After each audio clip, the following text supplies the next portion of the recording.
उत्तर प्रदेश के चौथे चरण में मतदान सभी जिलों में हो रहे हैं। इसी में प्रशासन की तरफ से सुरक्षा के पुख्ता इंतजाम भी किए गए हैं। इसी के अंतर्गत आज सिधौली विधानसभा क्षेत्र के अति संवेदनशील बूथों पर पुलिस द्वारा ड्रोन से निगरानी की जा रही है। सिधौली विधानसभा में कई बूथ संवेदनशील माने जाते हैं, जिसके लिए प्रशासन पूर्ण रूप से मुस्तैद नजर आ रही है।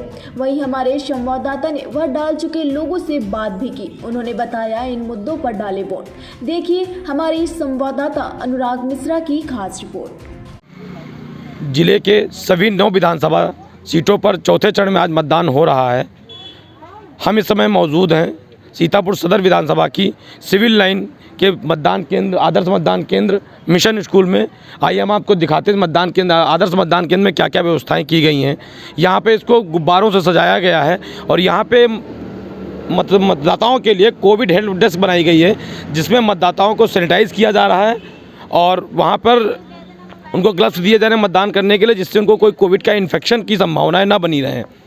यहाँ पे आप अपने कैमरामैन से कहूँगा दिखाइए कि यहाँ पे क्या क्या सुविधाएं दी, इनका टेम्परेचर दिया जा रहा है, सैनिटाइज़ किया जा रहा है, कर्मचारी तैनात किए गए हैं।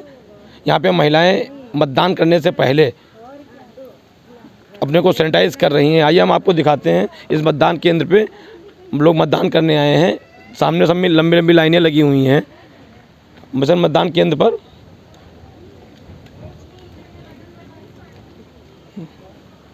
हम आपको मतदाताओं से बात कराते हैं। ये सब युवा मतदाता हैं, इन लोगों ने क्या सोचकर मतदान करने के लिए आए हैं।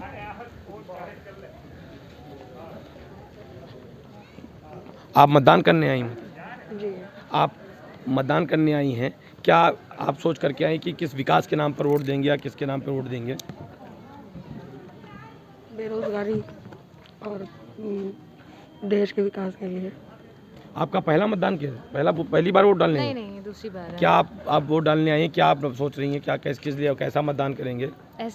हम ऐसे रिप्रेजेंटेटिव को चूज़ करना चाहते हैं जो हमारी सिटी सीतापुर को डेवलप कर सके और इस पे ध्यान दे सके, क्योंकि देश का तो भला हो ही रहा है पर हमारी सिटी कहीं ना कहीं भी पीछे रह गई है। क्या लगता है अपने सीतापुर सिटी में क्या समस्याएं आ रही हैं आपको?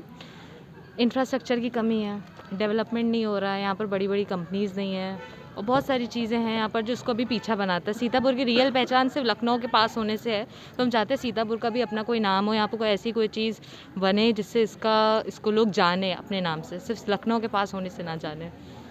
ये हमारे युवा मतदाता था, इनका कहना था लखनऊ के पास होने के बावजूद भी सीतापुर में इंफ्रास्ट्रक्चर जैसी तमाम ऐसी समस्याएं, स्वास्थ्य शिक्षा से लेकर अधिक समस्याएं हैं।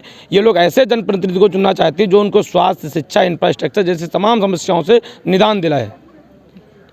आपने पहली बार मतदान किया? जी, पहली बार मतदान किया। आपने किन मुद्दों पर मतदान किया है?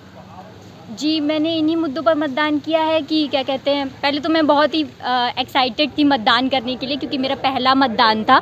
और क्या कहते हैं, मेरा यही मानना है कि जो भी सरकार बने वो क्या कहते हैं हर तरीके से, हर एंगल से क्या कहते हैं अपने देश को देखे, समझे। ये नहीं है कि सिर्फ क्या कहते हैं वोट ले लिया और क्या कहते हैं सरकार बन गई। बहुत सारी सरकार ऐसी होती हैं जब वोट का टाइम आ जाता है तब तो वो यही कहती हैं कि हम ये करेंगे, हम वो करेंगे, हम सारी चीज़ें मतलब प्रोवाइड करवाएंगे, बट सरकार बनने के बाद में उनका कोई भी एक्शन नहीं होता है किसी भी तरीके का। जैसे छोटे शहरों में काफ़ी कम डेवलपमेंट देखा गया है, शिक्षा को भी लेकर के, स्वास्थ्य को भी लेकर के।